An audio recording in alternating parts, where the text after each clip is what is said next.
Hello and welcome to the Trail and Adventure Motorbike Podcast with me, Clive Barber, and my good mate, Noel Tom. For the days when you can't ride your bike, there's always the Trail and Adventure Motorbike Podcast.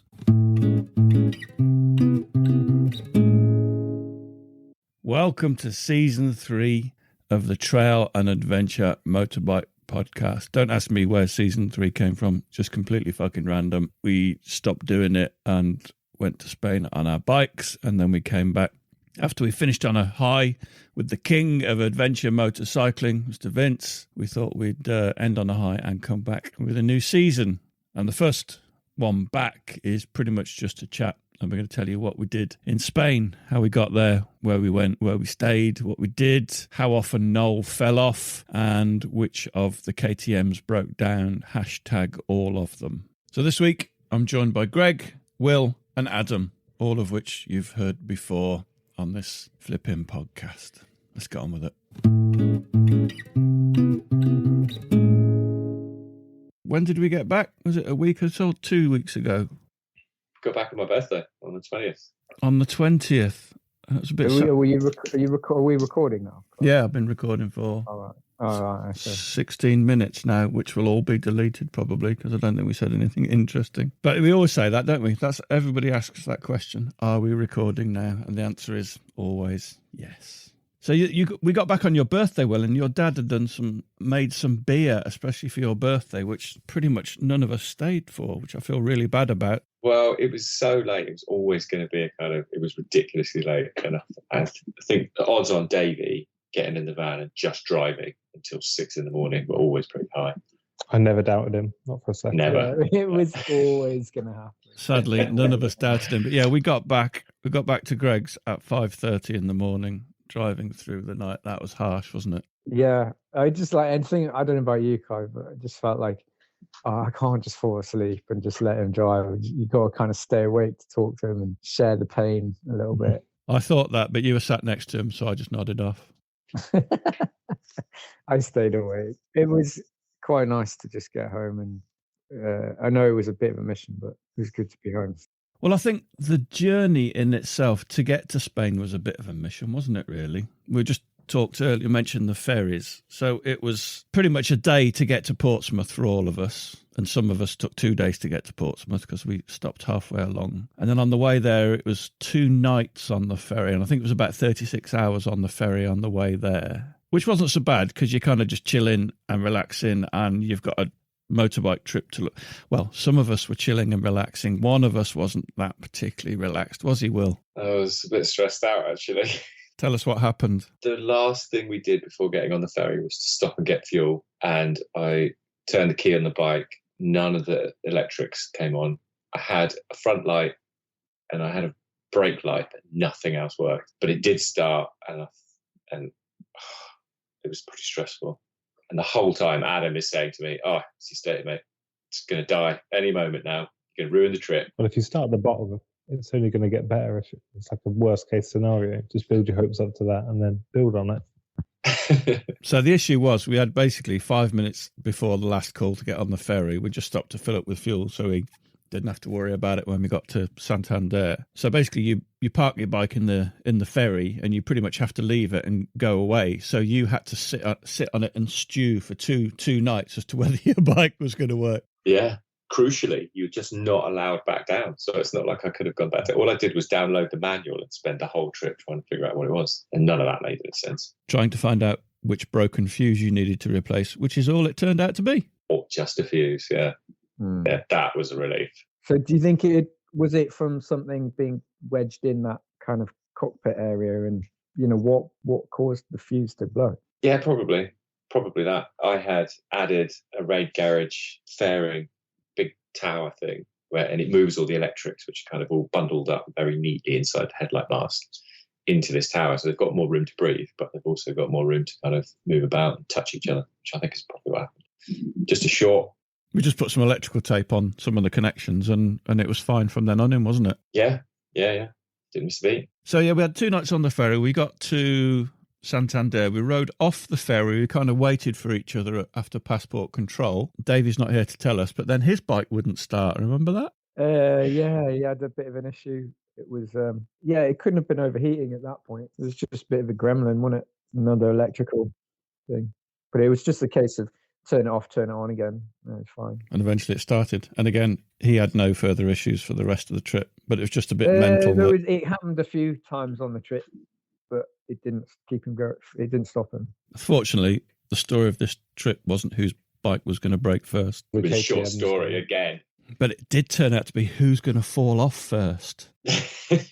Will it be the man who always falls off, Captain Chaos, or the man who never falls off, who's not here to defend himself? Distinct lack of ditches for your taste. It's funny, though, because if you're racing, you ride at 100%, right? You go as fast as you can all the time. Based on that, when I was trail riding in Spain, I was probably riding at 20 or 30% because you really don't want to fall off and injure yourself in the middle of nowhere in a foreign country, because it would, A, spoil your holiday like it did that time in Morocco, and B, possibly turn out to be very expensive. Yeah, and spoil everyone else's holiday as well, I suppose. Well, it would, wouldn't it? Because you'd all have to rally around and, I don't know, call a helicopter or whatever you need to do. Oh, actually, yeah, that would have been good. I could have used my Garmin. It would have been nice. I would be so paranoid about using my Garmin like abroad. I would use it in the UK because like you're not going to get a bill. But if you use it abroad, you're going to have some robust travel insurance. Well, the other thing is if you use it abroad, but you use it on behalf of somebody else who isn't covered on the insurance, does it still count? Yeah. You didn't think of that, did you, before you called a helicopter? Day one, we didn't jump straight on the TET, did we? We kind of took a bit of a long cut, if you like, and missed a bit out, and then ended up on some really wet, clay, horrible fucking hills, which you all seem to enjoy. It was loads of fun. I was like, this is way better than I thought it was going to be. I thought we were going to be on some boring, wide gravel tracks just like a week, and this was like proper little kind of nadgery single track. It was great. Yeah, and then it's gravel tracks for the rest of the time. But basically, Noel had said to me, "Oh yeah, just leave your standard tyres on, these horrible IRCs that are rubbish, because they'll be great on the road and they'll be great on the gravel." And they were absolutely dog shit everything's dog shit on wet clay, isn't it? But most of you seem to manage far better than I did. And I had quite a bad day thinking, I'm just going to fucking drive back and get on the ferry and go home. I was worried about you on that day, Clive. Well, that's the thing. I'm so unfit as well. But we'd all help. Do you know what I mean? Like, everyone would help you get through. But yeah, I could see with those tyres, it was like that just didn't look like much fun. Yeah, but Noel managed on the same tyres, didn't he? But I think he's a bit fresher than mine. Well, we were on comms as well, so I would go through and tell him which line to take. He was cheating, was he? I was trailblazing. Yeah, and also that's the thing. When you see him ride, he looks very calm and graceful. He really does. But when you're on comms, all you can hear is, oh yes. That's like finding out your favourite 70s DJ is a paedophile. Exactly the same. There's probably worse ways to find out.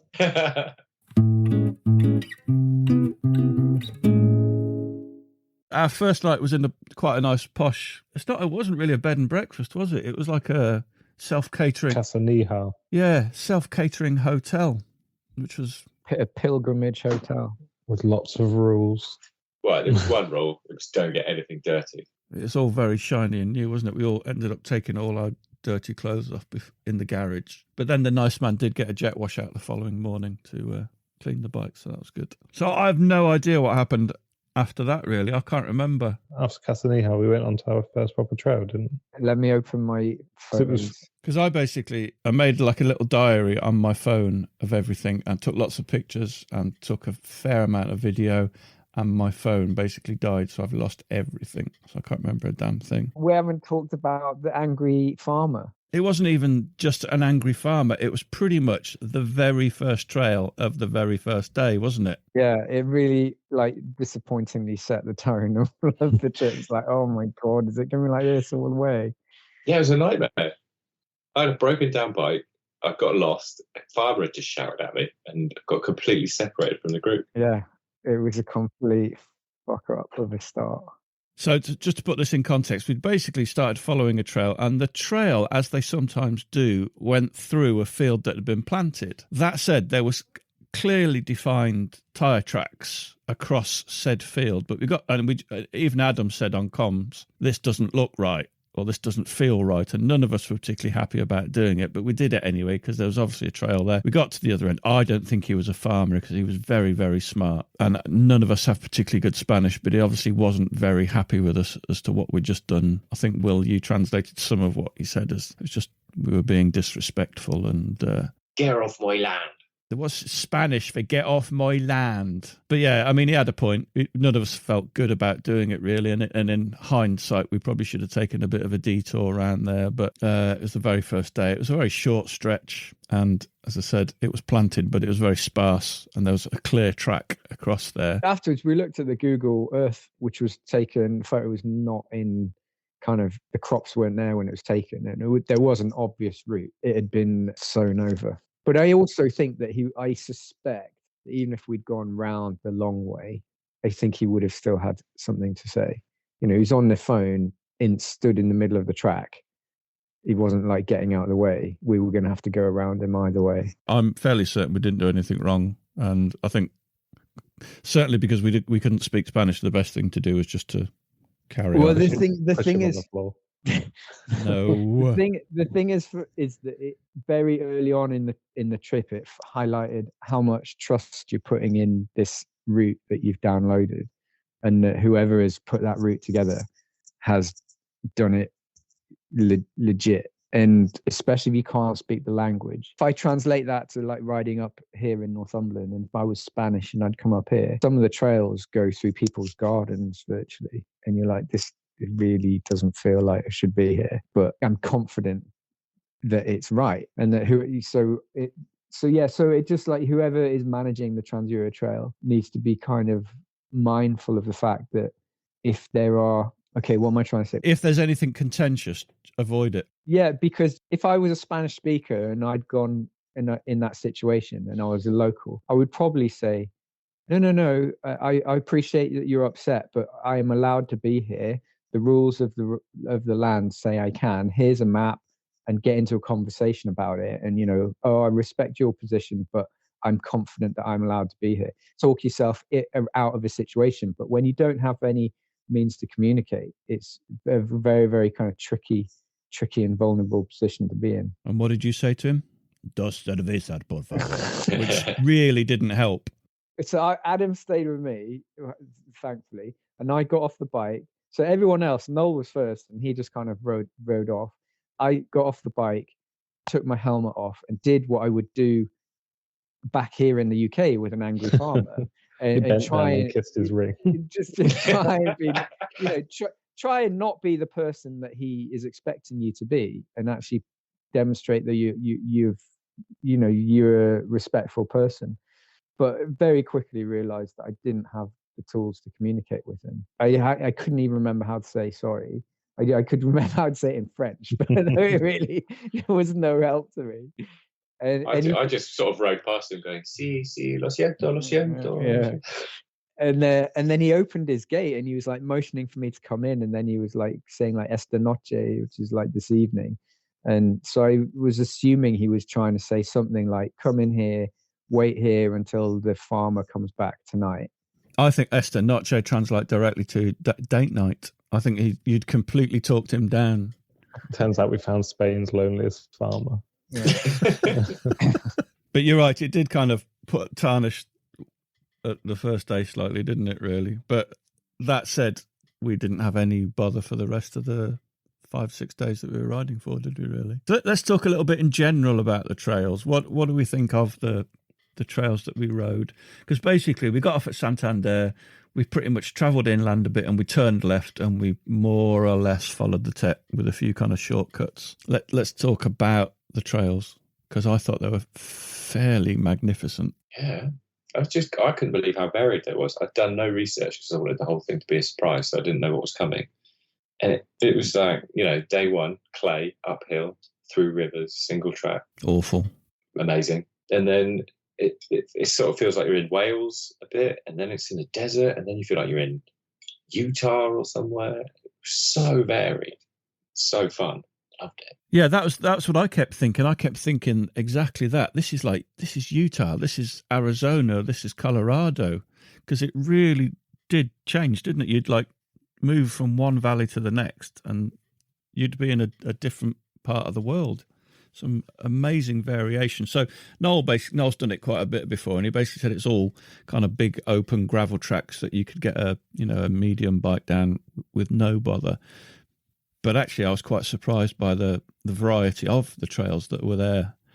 And I think a real highlight for me was I've written this down, the Bardenas Desert, which I didn't expect at all. It's like riding through Moroccan piste, and you've got all these sort of little sandstone mesas that are weathering away. And we were moving quite quickly on some of those days because the pistes are quite wide. You had very good visibility. So we were all kind of, well, for us, it's quite quick. We were probably doing about 60, but I remember thinking, bloody hell, that, the tail's squirreling around at the back quite a bit. I hope we don't hit any deep gravel. Yeah, my top speed was 65. Oh, yeah, it was loads of fun. That, like everyone said, the variety. The whole thing was a lot greener than I thought it was going to be. Coming out of winter in springtime in northern Spain, I've only been to Spain where it's been hot, dry, and dusty. So the amount of crop and green space was really interesting. Apart from that first day, I think a lot of what we did in dry conditions, you could do on a T700 or something like that without much bother. You'd be totally fine. I think it wouldn't take much for the rain to come and make life a bit more difficult on a bigger bike. There was an awful lot of clay soils, which obviously when wet are slippy as fuck. But for most of the time, I think it was, big white. Compared to riding in the UK, at least, you're on kind of big, wide, established kind of tracks, weren't you? So the day riding through the desert was followed by a bit of a highlight in the evening as well, when we stayed with Maria, who became our very good friend. That whole thing was because none of us, we stopped off at the previous place, and he said, "No way, there's no rooms. You can sort of go that way." Yeah, at the brothel, livid. But he sort of gave us directions to something. I didn't really know what he said, but I managed to pick out the directions, and we got there. And then, Greg, you went off to find it, didn't you? And I thought, all of us were waiting, thinking, he's going to fail. What's the point? It's just a pub.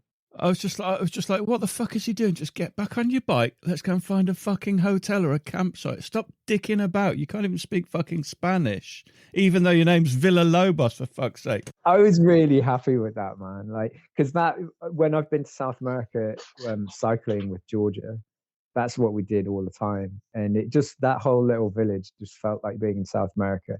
And it was like, if you're that remote and you have a bar or a restaurant, you 100% have somewhere to stay. And there was a giant boat. You're in a desert and there's a giant boat outside it, which is obviously, as a landmark to come and stop here. And there was a few people having a drink outside, and it was like, no way. There's no way that this is not somewhere to stay. Well, that's bizarre, because I was just thinking, looking at it, it looked like some shitty village hall with the local idiots getting pissed with cans they'd bought from home outside it. But even that's what it was. I was just trying to say, look, can we put our tents up out back? That's what I originally went in to try and do, and we ended up with much better than that. So you've been over there long enough. I thought, right, I'll go over and see if my GCSE Spanish can do anything. And it was because we was chatting to the woman who was serving at the bar. She was like, well, maybe you can, but you have to wait for my boss, and she's asleep, and there's no way I'm waking her up. And eventually she does come out, and you're like, can we put up our tents? Can we put up our tents? And she's like, yeah, you can, but we've got rooms. And you're like, great. Oh, we'll set up here. And I'm like, Greg, she's telling us she's got rooms. We can all stay in the showers. And we put our bikes around the back, and she locked them up. No, it was fantastic, and it was probably the highlight of the trip for me. And the food was quite funny as well, because it was basically like in a lot of places in Europe, you buy a menu, so you have food, and you just get given whatever they're doing that evening. But the other thing was, it was €45 for dinner, for all the beers we drank, and for breakfast, and for accommodation. It's €45 each. And we had a few bottles of wine. Yeah, it was a bargain. So this place, which you should all go to if you're in that part of the world, is called Doshaches, which I have no idea how you pronounce it, Doshaches, and it's in a place called Figuerol, Figerol. And it's just kind of as you exit the Bardenas desert. And it was awesome. We had a great night there. Yeah. I thought the hilarious part was, I thought it translated really well, saying, yeah, guys, the food's coming. Here's what we're getting. And we all ate our fill of that delicious food. And then she brought out the main course. And we were all kind of, oh, no, I'm so full. So in Spain, wherever you go, you always get salad. Loads of lettuce and whatever else they've got with olives and all sorts of nice things. And then there was a huge bowl of pasta and bread. And we're just thinking, yeah, this is it. Great.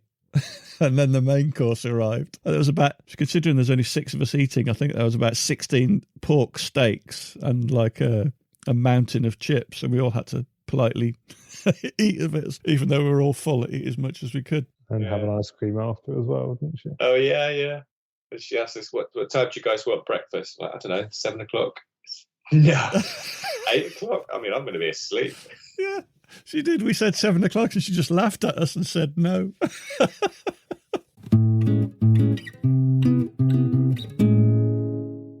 So then the day after that's when it started getting hot, and we kind of headed out, and we had stopped at a town square for lunch.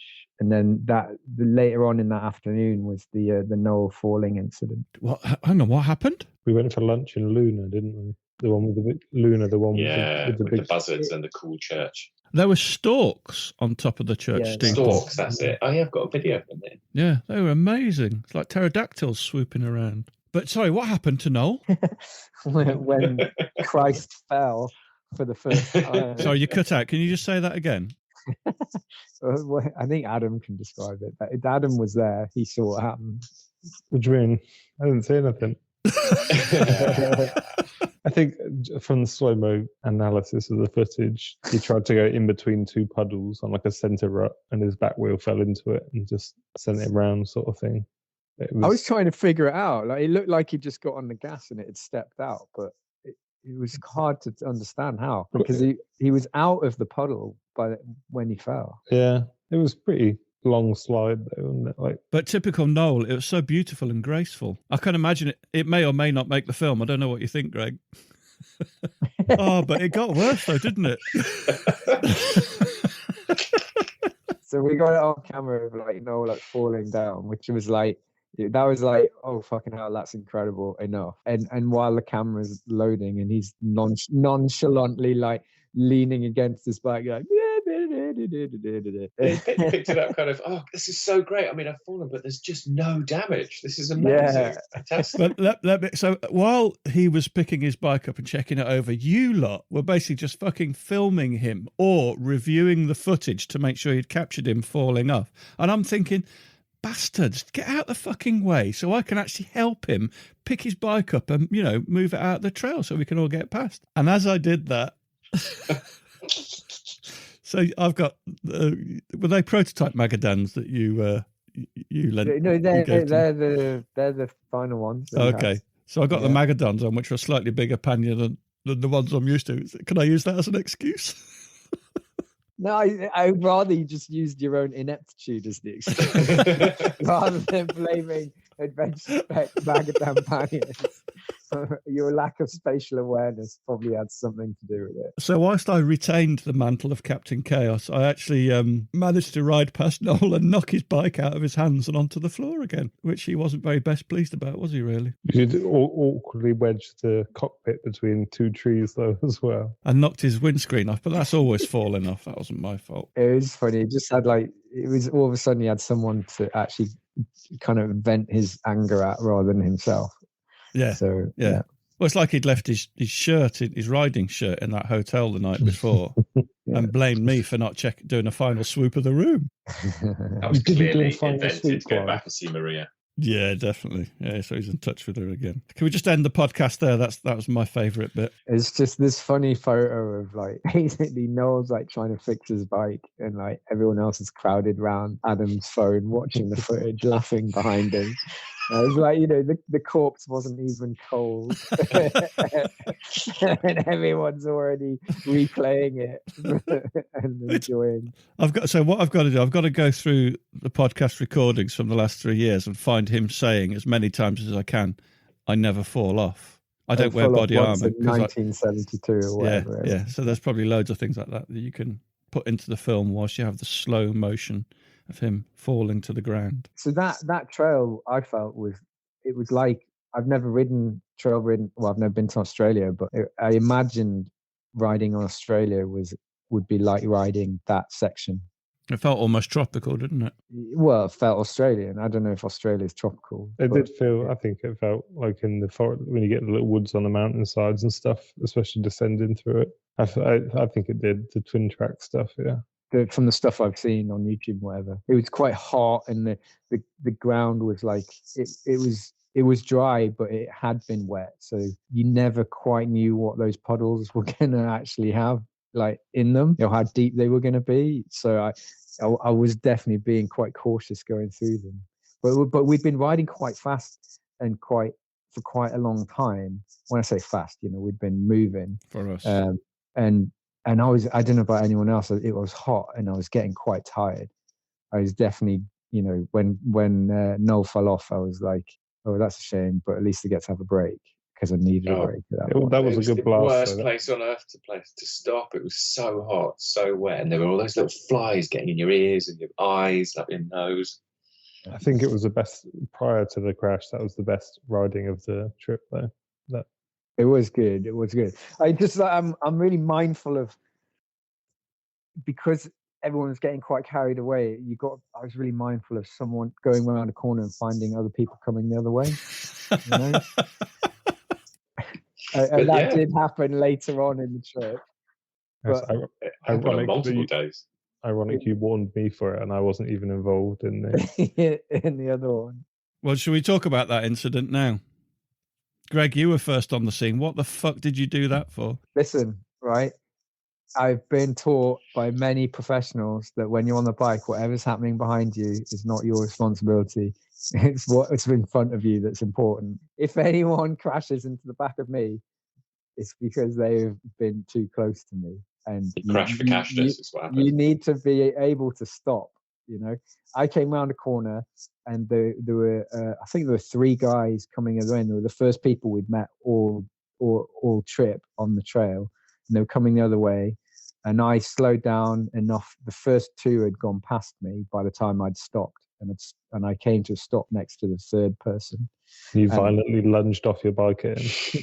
And as I stopped, I just heard in my earpiece, just like, "Oh, Greg, no!" And then I turned around, and like Clive was on the floor, and people were like hanging off bikes, and it was like, and then I looked at this other guy that had just stopped, and I was just like, yeah, I don't know what to say now.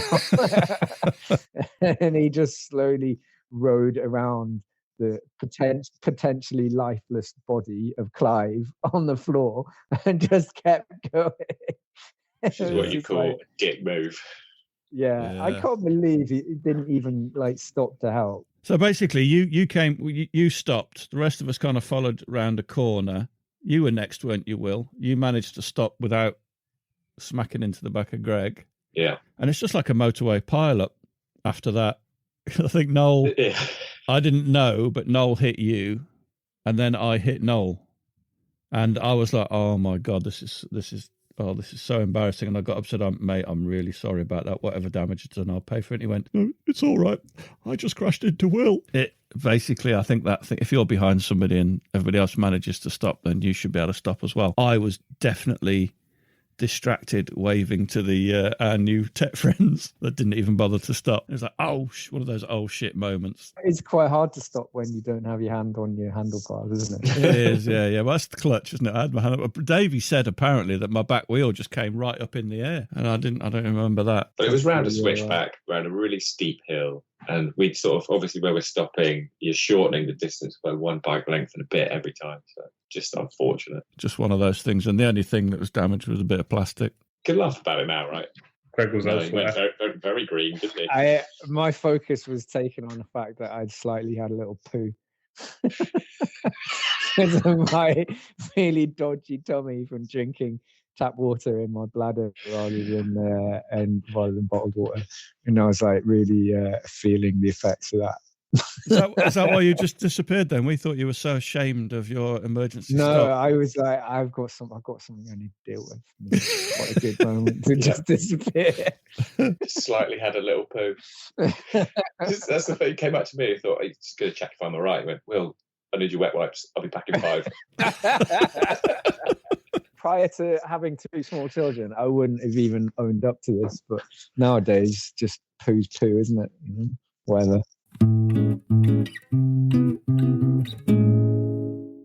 I've got a couple of other things that I've noted as highlights. The Roman ruins that we went past, there was a whole kind of settlement, wasn't it, of remains that were still there. And we've got some nice drone footage flying between the aqueduct towers onto the trail. That was pretty impressive. Yeah, I looked that up afterwards. So that was an Etruscan site and then Roman site, and the engineering was so fine. Like, between each of those pillars is 1, maybe 2 millimeter drop. So the locals were so impressed by the Roman engineering, so they were convinced that the devil had done it. And there's loads of stories about Romans tricking the devil into making these aqueducts.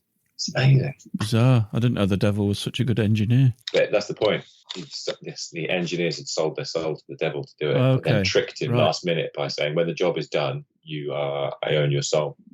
And then they never finished the job. You're going to have to talk about your wild camp that you did and I didn't. Every fucking day, let's find somewhere, spend the next 3 hours looking for somewhere to wild camp. But you found a good spot. Yeah. It was basically the best camping spot ever. It was lovely. It was pretty special. We've missed out. I guess it's... Oh, have you got... Yeah, we'll go back. We'll come back to that then. Well, it depends, man. Like, there's loads... You can't. This will be like a 3-hour chat if you go through everything, mate. So, well, we're up to about 45 minutes, so we've still got we've got plenty of time. We stayed at that campsite with underneath the big rock, where there's lots of rock climbers and stuff. And then we went up to this like touristy like monastery or viewpoint, and Will did some drone stuff. And then from there was that amazing road that like carved through the rock. Like so we went for our swim. Yeah, so we'll get into that. So then after that, we went and found. I mean, I'm looking at the pictures, and it looks like in the photos, once you look beyond Will in his underwear, the actual rock pool looks so amazing. It looks fake. It looks like a scene out of like a Disneyland kind of tourist attraction with a little hobbit Adam sat up on the top. Poorly made animatronics. Yeah, but it was amazing, wasn't it? It was so cold. So cold. Yeah, if that photo gets out, you should explain how cold that water was, just to explain away. Pretty much we spent at least half a day, and it was all on tarmac, wasn't it? And we were still on the TET, but it was absolutely glorious. I loved it, yeah. Some of the most amazing road riding I've ever done. It was brilliant. Yeah, every now and then in the middle, there's really loose gravel as well, wasn't there? Occasionally my bike would just sort of go sideways for a couple of meters, and then pick up again. Sketchy. We ended up in a campsite. I think was that the start of my clutch problems. Are we going to mention those? Yes, we fucking are. After you picked on me last time. I was riding along and my clutch started fading, as in the lever started to move towards the handlebars and started feeling quite spongy and not returning back to its full distance. I think that was the start of it, wasn't it? Like on that day? Because I'm sure when well, you had it for about 3 days, didn't you, on and off? When we pulled into that campsite, it was like, something feels a little bit, it was like the biting point had just moved closer to the handlebars, which didn't feel quite right. But it wasn't a problem at that stage, but I was just mindful that it was there. Yeah, did you actually have you got to the bottom of what went wrong? I think so. Put too much oil in it. Put 400, how was it, 400 millilitres worth? No. So I think there's been a few different things going on. At the time, I didn't really know what was wrong with it. And eventually we did check the fluid, the .4 brake fluid in the hydraulic clutch in the master reservoir, and it was black. And I had put some fresh stuff in before. So it was like, that's odd that it's black. And we're kind of thinking, oh, maybe we've cooked it. So maybe the bike is overheating, because I hadn't noticed the fan coming on much. I was like, maybe so when I do my oil changes, I put 1.5 liters in, but I don't really do it by the sight glass. I do it by the measuring jug, which is probably 1.5 liters going into like an empty engine. And so, Adam, you were thinking that I'd overfilled it, which is causing it to run hot. I'm not. It might have been that. I'm not sure, because there was no sign of the coolant leaking or kind of boiling out at the top. I don't know. Maybe it was that. Maybe it wasn't. So I've done an oil change, and then what I did do was I tried to back bleed. This is back home. I tried to back bleed the whole system, and it just wouldn't do it. It was so you put the syringe on and you kind of go to push it down, and the whole thing just explodes, and I just couldn't get anything coming back up. So I took the I took the whole thing off the hose at the top, pushed it up, and just loads of black gunk came out basically. So I cleaned that out, put an airline on, cleaned all that out, and then I disassembled. I bought a service kit, and I disassembled the piston in the clutch master reservoir. And while I was disassembling it, it was all gunky and dirty, and some of the rubber had perished. But there's a spring inside there, so the piston goes into a spring which backs up into inside it, and the spring had snapped in half. So I had to kind of get a screw in to kind of grip the spring and pull it out, and it came out in 2 parts. And so that was broken. So that was not, even without any pressure. Am I right, Adam? So because when I rebuilt it and didn't put any fluid in, the spring would still the lever would still go back to its top position. So that was not. Yeah, he's got a small one. So so I think that spring's probably been broken for quite a while. And the other thing I noticed was that the lever was slightly bent, and it was bent in a way that it was reducing. It was coming to the bars sooner than the standard lever. So I think there's a few different things going on. Do you think any prior preparation could have prevented the piss poor performance? Yeah, I fully acknowledge that. Do you think leaning it up against the 310 caused it? I think putting it up against the 310, what I suspect has happened is it's because it was leaning overnight at a funny angle, because it wasn't on its side stand. I think that there's air has got in the system somewhere, or has moved it up in the system, and that was partly to blame. So you have to prop up your expensive enduro bike on a little single cylinder BMW. I was very, very grateful for the support that little 310 gave me at the time. Not so much afterwards, but yeah. But have you covered why you had to lean it up against the 310? Oh, what? Because the fucking side stand bolt snapped off, didn't it? Like on day 2 or something. So I had the whole trip without a side stand. And I love taking photos of a bike like leaning up against something. But when it's your bike and you can't like go and get fuel and go and pay for it because you can't, stand the bike up, it's complete and utter pain in the arse. So that's my cat. So, Adam, did you have any problems with your BMW? Absolutely none. No, I'm just thinking of whether me and Noel had any with our Hondas. None at all, no. So it was what was your bike again, Will? I can't remember. It's a breed of orange. I'm just having to do it because Noel's not here to do it. Yes, 690. So it's your KTM, Greg's KTM, Davey's KTM. It didn't prevent performance, though. It started, and I could indicate and whatnot, but I didn't know what was going on. I didn't know what gear I was in, how fast I was going. No, again, we all got there in the end, didn't we? And even your clutch, we got up really early for that last dash to the ferry on the last morning, Greg, and we gave ourselves loads of time to get there. But once it had warmed up, it started working again, didn't it, bizarrely? When we say we gave ourselves loads of time, we arrived there with minutes to spare. Yeah, if we'd not had that problem and had decided to just be quite leisurely, I think we would have been by the end of it, especially with all that weather, which was bollocks. So we did pretty much ride at like 65, 70 miles an hour for all the way there in the rain just to get there, and we got there maybe with half an hour to spare. Yeah, so. I was so cold until we stopped for that coffee, and then I put everything I had on, and then I was loving it. Hot coffee, a few more layers. That was really interesting because we were all really cold. Even my hands were cold with winter gloves and bar muffs on because it was properly cold and raining. 5 degrees, my thing read. We just stopped for 10 minutes and just got a coffee in a garage. Shit coffee, shit garage. Just kind of walked around for a bit, stretched, got back on our bikes, and I felt all right after that. It was quite a good lesson, really, because we'd been going probably for about 2 or 3 hours without stopping, and I think that stop just kind of allowed you to warm up and get going again. Yeah, satiate coffee. That was the best coffee of my life ever. It did feel like it at the time, didn't it? We didn't discuss the Harley gentleman.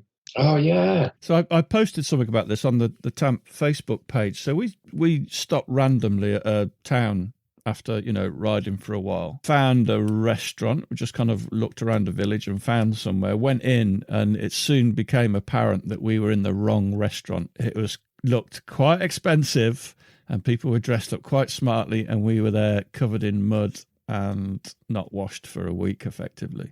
I don't think they would have minded, yeah, but it was the fact that we'd also had a massive breakfast, so we just basically wanted a couple of olives and a Coke. Well, I think that's quite interesting, yeah, because we were just going to rock in and maybe have a plate of chips between us type thing, and we got there, and it was this big, proper kind of Argentinian-style meat restaurant, wasn't it? They had massive joints of steak in the fridge and things like that. So, in the end, was there 5 of us or 6 of us at that point? I think it was 5 because Noel had gone off at this point because he came back separately, rode through France. So between 5 of us, we just ordered 3 starters, which were really nice. The food was lovely, but it was still quite expensive. And I asked for the bill a couple of times and it just wasn't coming. And in the end, I got up, lost patience, and went to the counter and said, "Look, can we pay our bill?" And he went, "No, you're right. Your friend's already paid it." And he gave me the receipt. And I went, "Well, which friend?" And the only person that had gone out ahead of me was Adam, and there was no way Adam had paid for it. Maybe Adam had, and he's just not told us. It seems unlikely. Adam, did you pay the bill? No, did I fuck? So the conclusion we came to, we'd got chatting to these 2 French guys from Normandy who were on full dress Harleys that were there before us, and we stopped and chatted to them. And I'm just kind of thinking they looked at us covered in mud on our stupid little dirt bikes and not being able to afford any food. And I just think they took pity on us and paid our bill for us. They were still there because we've been hanging around for a while, but they kind of just waited long enough to wave at us, give us a little honk if they left. That's adding a level of cynicism that I don't want to add. I just want to be very grateful for the nice gentleman. No, but they didn't stop to say, "Oh, we've paid your bill." It was just kind of a honk and a wave. It was classy. Yeah, it was very classy, and we all said we waved our gratitude, I think. We shouldn't buy into it. They're doing it for themselves, and we've bought into it, and we're feeding them. Isn't that true of any charitable? but they were on matching street glides, which are, 30 grand a piece. One of the guys had immaculate white teeth that definitely nobody has from birth. And about a 2-inch heel on his boot. Oh, you've made this beautiful thing into something ugly now. So anyway, gentlemen, if you're listening, mercy book-ups. Very much appreciated. I say, the value of everything out there was kind of astonishing. Like every time we stopped, apart from that weird restaurant, it was just so inexpensive and so good every time. Which was quite surprising, wasn't it? Because I was thinking everything was going to be seemingly more expensive. But I guess because we're kind of out of the touristy areas. But yeah, you're right. Nothing did seem particularly expensive. And the food everywhere we went was great, wasn't it? Yeah. It's fresh, local ingredients, simply cooked. Yeah, it's very good. I think my bill, not including the ferry, was about 450 quid for those 10 days. Yeah, we basically spent as much as we could. It's not like... We went pretty deluxe every night. We camped, but we chose to camp. But we went out and had, the most luxurious meal we could, with wine, beer, all the rest of it. It was just never too much. So would we do anything differently next time? Because I'm kind of thinking getting the ferry back, I really hated that time on the ferry on the way back because it was all over. All you were thinking about is just getting back home and having to go back to work. And I think the option that Noel took to ride through France, even though it seemed to rain on him the whole time, was probably a better option. It depends how much time you've got.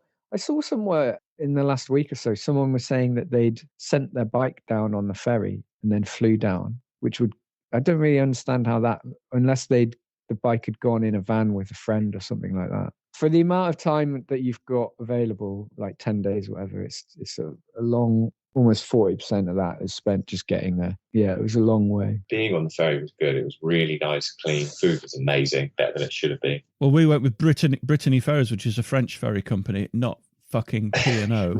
Fuck those guys. And you're right, the food was great, wasn't it? But yeah, it's like Greg says, it's all well and good having a nice relaxing time sat on the ferry, not having to do it. But that's time away from the kids, time you've had to take out that you can't then do going to some other thing. Meanwhile, Clyde's pissed singing Sweet Caroline at 11 at night on the ferry. Had the time of his life. So what were people's highlight of the trip?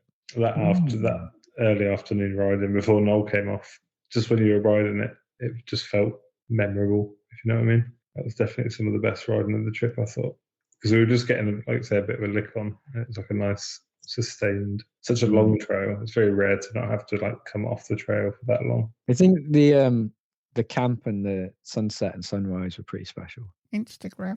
It was pretty special. It's just a shame the campsite wasn't kind of 30 meters wider with a bar.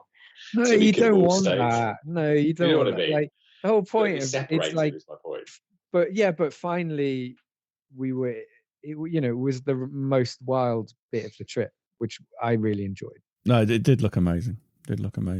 I think for me it was the desert ride through the Bardenas and then that evening with Maria. Will, highlight for you? That's really hard. All of those things you've just said. I don't know. It was all great. Just, whatever the most recent thing was the best thing. I think when we got to the hotel at the very end, there were a bunch of guys that were just starting. And it turned out, obviously, because it's a small world, we knew some of them. They were saying, "Oh, how was it?" And I was all giddy. I was like, "It's the best thing I've ever done. I love it. You're going to love it." That was a cool hotel. That's where Greg was trying to get his bike in a van. Yeah. Everyone was a bit stressed, but we were actually basically in a hotel on a castle. And I went out and had a look around the castle. It was amazing. Were those other motorcyclists there going to do the TET then? Yeah. Oh, I hadn't realised that. Yeah. Right. On his lowered GS 1250 rally. Yeah, but we'd met at a BMW thing, so he's done quite a lot of off-road stuff. Be fine. They weren't doing off-road, were they? They were, yeah. They were on... Fucking hell. Oh my God.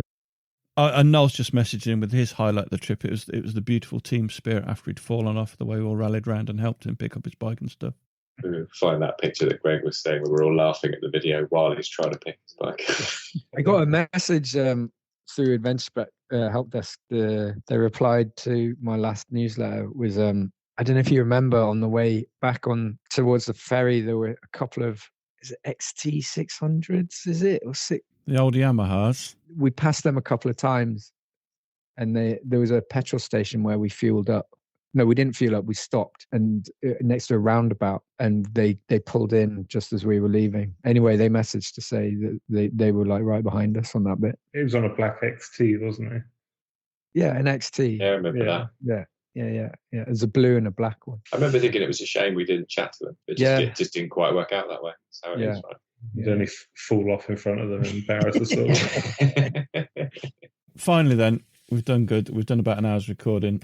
Did you do anything significantly different, bike, kit, or packing-wise, that worked well or didn't work well? Did you do anything on this trip that differently to what you've done before and was a good thing? I did with the 690.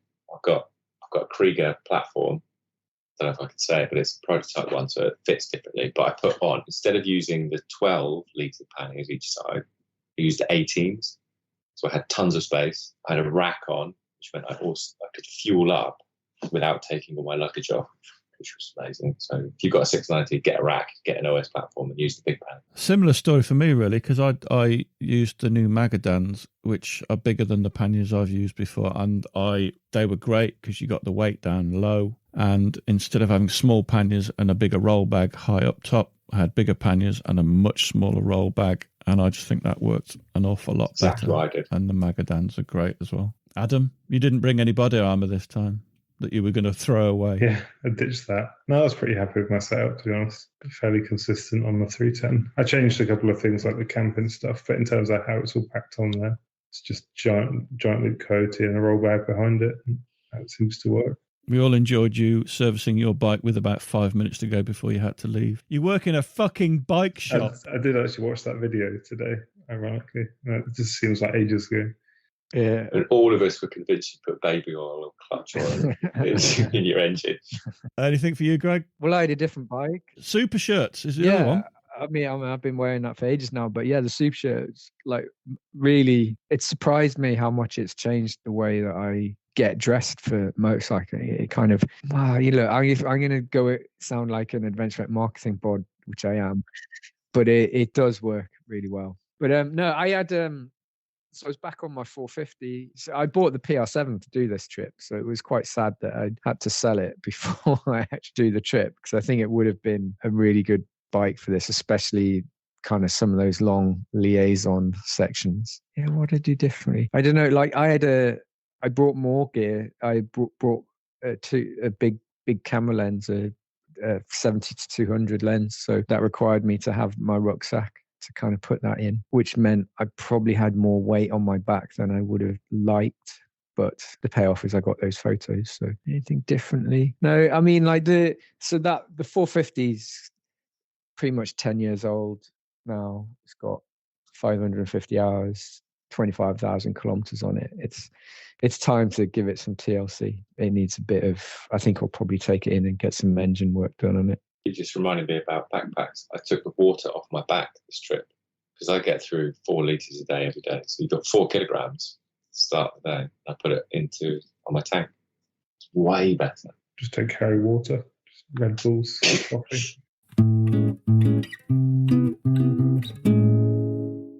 So there we go. That's the end of episode 1, season 3.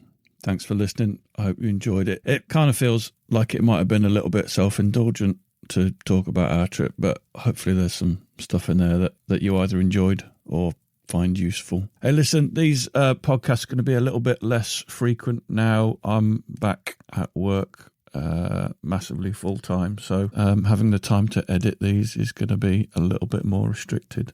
But we'll keep them coming, hopefully do a couple a month. We've got a great couple of guests lined up in the very near future. Take it easy, ride safe.